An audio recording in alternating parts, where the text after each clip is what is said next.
ಶ್ರೀ ಪರಾಭವನಾಮ ಸಂವತ್ಸರ ಉತ್ತರಾಯಣ ಗ್ರೀಷ್ಮ ಋತು ಅಧಿಕ ಜ್ಯೇಷ್ಠ ಮಾಸ ಶುಕ್ಲ ಪಕ್ಷವಾಗಿದೆ. ಈ ದಿವಸ ಸೋಮವಾರವಾಗಿರತಕ್ಕಂಥದ್ದು ನವಮಿ ತಿಥಿ, ಪೂರ್ವ ಫಲ್ಗುಣಿ ನಕ್ಷತ್ರ. ಈ ದಿವಸ ಸೋಮವಾರವಾಗಿದೆ. ಈಶ್ವರನ ಆರಾಧನೆಯನ್ನು ಮಾಡ್ತಕ್ಕಂಥ ದಿವಸ. ಶಿವನ ಸನ್ನಿಧಾನದಲ್ಲಿ ಶಿವನಿಗೆ ಬಿಲ್ವಾರ್ಚನೆ ತುಂಬ ಇಷ್ಟ, ಹೀಗಾಗಿ ಬಿಲ್ವಾರ್ಚನೆಯನ್ನು ಮಾಡಿಸ್ತಕ್ಕಂಥದ್ದು. ಶಿವನಿಗೆ ರುದ್ರಾಭಿಷೇಕ ಬಹಳ ಇಷ್ಟ, ರುದ್ರಾಭಿಷೇಕವನ್ನು ಮಾಡಿಸ್ತಕ್ಕಂಥದ್ದು. ಶಿವನಿಗೆ ದಧ್ಯನ್ನ, ಮೊಸರನ್ನ ಅಂತ ಕರೀತಾರೆ, ಅದು ತುಂಬ ಪ್ರಿಯ, ಅದನ್ನು ನೈವೇದ್ಯ ಮಾಡಿಸ್ತಕ್ಕಂಥದ್ದು. ಹೀಗೆ ಯಾವುದೋ ಒಂದು ಬಗೆಯಲ್ಲಿ ಪರಶಿವನ ಧ್ಯಾನ, ಅವನ ಸ್ಮರಣೆ, ಇವುಗಳು ನಮ್ಮ ಮನಸ್ಸನ್ನು, ತುಂಬ ಜನಕ್ಕೆ ಕೋಪ ಕಂಟ್ರೋಲ್ ಮಾಡಲಿಕ್ಕಾಗಲ್ಲ ಅನ್ನೋ ಒಂದು ಕಂಪ್ಲೇಂಟ್ ಇದೆ. ನನ್ನ ಮಕ್ಕಳು ತುಂಬ ಕೋಪಿಷ್ಠರು, ಮಾತು ಕೇಳಲ್ಲ. ನನ್ನ ಗಂಡ ತುಂಬ ಕೋಪಿಷ್ಠ, ಮಾತು ಕೇಳಲ್ಲ.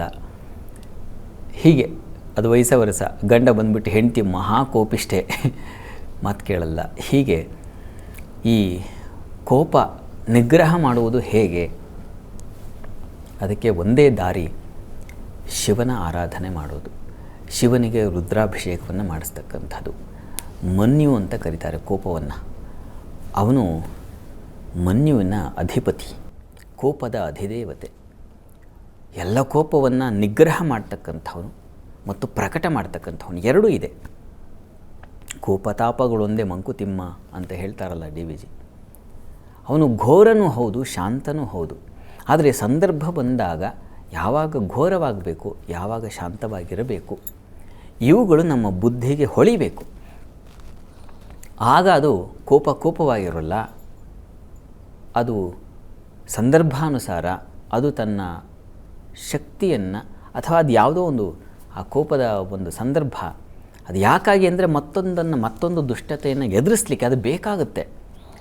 ಆ ಸಂದರ್ಭದಲ್ಲಿ ಬಂದರೆ ಅದು ಬಹಳ ಒಳ್ಳೆಯದೇ, ಅದು ಅಲಂಕಾರವಾಗುತ್ತೆ. ಶಿವ ಅಂಧಕಾಸುರನ ಸಂಹಾರ ಮಾಡುವಾಗ ಕೋಪ ಮಾಡ್ಕೊಳ್ಬೇಕಾಗತ್ತೆ. ತ್ರಿಪುರಾಸುರನ ಸಂಹಾರ ಮಾಡುವಾಗ ಅಂತಹ ಒಂದು ಕೋಪ ಬೇಕಾಗುತ್ತೆ.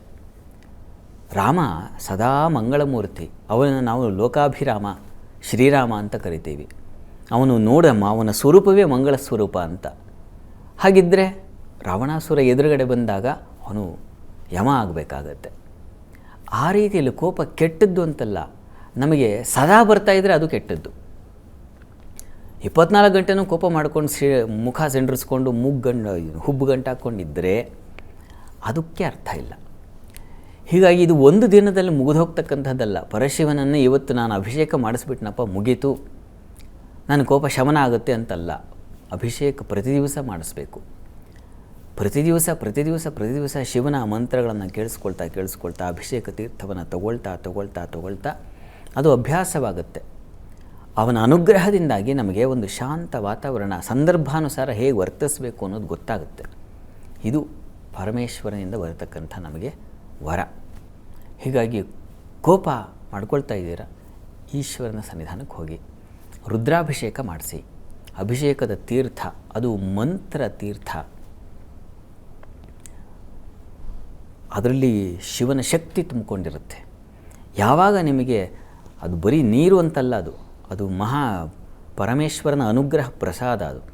ಅದನ್ನು ಸ್ವೀಕರಿಸಿದಾಗ ನಿಮ್ಮೊಳಗೆ ಶಿವ ಇಳೀಬೇಕು. ಹೃದಯದೊಳಗೆ ಶಿವ ಇಳಿತಾನೆ. ಅದು ಇಂದ್ರಿಯಗಳ ಮೂಲಕ ಹೇಗೆ ಹೃದಯಕ್ಕೆ ರಕ್ತ ಸಂಚಲನವಾಗಿ ಎಲ್ಲ ಅವಯವಗಳಿಗೂ ರಕ್ತ ಪರಿಚಲನೆ ಆಗುತ್ತೋ, ಆ ರೀತಿಯಲ್ಲಿ ನೀವು ತೆಗೆದುಕೊಂಡ ತೀರ್ಥ ಹೃದಯದ ಆಳಕ್ಕಿಳಿದು, ಜಠರಕ್ಕಿಳಿದು ಅದು ಸಂಪೂರ್ಣವಾಗಿ ರಕ್ತವಾಗಿ ವ್ಯಾಪಿಸ್ಕೊಳ್ಳುತ್ತೆ. ಇದು ಒಂದು ದಿನಕ್ಕಾಗಲ್ಲ. ಹೇಗೆ ಒಂದು ಗಾಯ ಆದಾಗ ಮಾತ್ರ ಒಂದು 15 ದಿನ ಕೋರ್ಸ್ ತೊಗೋಬೇಕಿದನ್ನು ಅಂತಾರೋ, ಆ ರೀತಿಯಲ್ಲಿ ನೀವು ತಗೋಬೇಕು. ಒಂದು 6 ತಿಂಗಳು, ವರ್ಷ, 2 ವರ್ಷ, ಹೀಗೆ ನಿಮ್ಮ ತೀವ್ರತೆ ಜಾಸ್ತಿ ಇದ್ದರೆ ಸ್ವಲ್ಪ ಜಾಸ್ತಿ ಕಾಲ ಅದನ್ನು ಮಾಡಬೇಕು. ಅದು ಮಾಡ್ತಾ ನಿಮಗೆ ಒಂದು ದಿವಸ ರಿಯಲೈಸ್ ಆಗುತ್ತೆ. ಭಗವಂತನ ಪ್ರಸಾದದಿಂದ ನಮಗೆ ಸ್ಪಷ್ಟತೆ ಗೊತ್ತಾಗುತ್ತೆ. ಇದಕ್ಕೆ ನಾನು ಕೋಪ ಮಾಡ್ಕೊಳ್ತಾ ಇರೋದು, ಇದಕ್ಕೆ ನಾನು ಸಮಯ ವ್ಯರ್ಥ ಮಾಡ್ತಾಯಿದ್ದೀನಿ, ಇವರಿಗ ನಾನು ಇಷ್ಟೊಂದು ಕೋಪ. ನಮ್ಮ ಇಂದ್ರಿಯಗಳ ಎಲ್ಲ ಆ ಚಟುವಟಿಕೆ ನಾವು ಹಿಂಡ್ತಾ ಇದ್ದೀವಿ. ಬಟ್ಟೆ ಹೆಣ್ದಾಗಿ ಇಂದ್ರಿಯಗಳನ್ನು, ಮನಸ್ಸನ್ನು ಹಿಂಡಿಕೊಳ್ಳೋದು ಯಾರಿಗಾಗಿ? ಬೇಡದೇ ಇರೋರಿಗಾಗಿ. ಹೀಗೆ ಇದು ಅರಿವಾಗ್ತಾ ಹೋಗುತ್ತೆ ನಿಮಗೆ. ಈಶ್ವರನ ಪ್ರಸಾದ ಸಿಕ್ಕ ಕೂಡಲೇ ಈ ಒಂದು ವ್ಯಕ್ತಿಗ ನಾನು ಇಷ್ಟೆಲ್ಲ ನನ್ನ ಶರೀರವನ್ನು ಶೋಷಣೆ ಮಾಡ್ಕೊಳ್ತಾ ಇದ್ದೀವಿ, ನನ್ನ ಮನಸ್ಸನ್ನು ಹಾಳು ಮಾಡ್ಕೊಳ್ತಾ ಇದ್ದೀನಿ, ಬಿಟ್ಟಾಕು. ಈ ಥರದೊಂದು ಭಾವನೆ ಬರಬೇಕಲ್ಲ, ಅದು ಸುಲಭವಾಗಿ ಬರಲ್ಲ. ತೀರ್ಥ ಸೇವನೆಯಿಂದ ಬರ್ತಾ ಬರ್ತಾ ಬರ್ತಾ ಬರ್ತಾ ಪಕ್ವವಾಗ್ತೀರ. ನಂಬಿಕೆಯಿಂದ ಮಾಡಿ. ಒಂದು ಮಾತಿದೆ, ನಂಬಿಕೆಯಲ್ಲೇ ವಿಶ್ವಾಸದಲ್ಲೇ ಇರ್ತಕ್ಕಂಥದ್ದು ಭಗವಂತ. ದೈವೇ ತೀರ್ಥೇ ದ್ವಿಜೇ ಮಂತ್ರೇ ದೈವಜ್ಞೇ ಭಜಜೇ ಗುರು ಯಾದೃಶಿ ಭಾವನಾಯಸ್ಯ ಸಿದ್ಧಿರ್ಭವತಿ ತಾದೃಶಿ ಅಂತ. ಯಾದೃಶಿ ಭಾವನಾಯಸ್ಯ, ನೀವು ಚೆಂಡನ್ನು ಎಷ್ಟು ಸ್ಪೀಡಾಗಿ ಎಸಿತೀರೋ ಅಷ್ಟು ಸ್ಪೀಡಾಗಿ ವಾಪಸ್ ಬರುತ್ತೆ.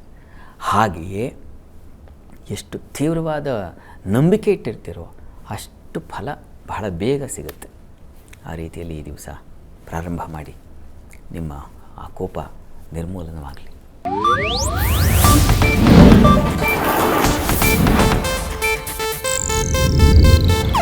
ಇದು ಏಷ್ಯಾನೆಟ್ ನ್ಯೂಸ್ ನೆಟ್ವರ್ಕ್ ಪ್ರಸ್ತುತಿ.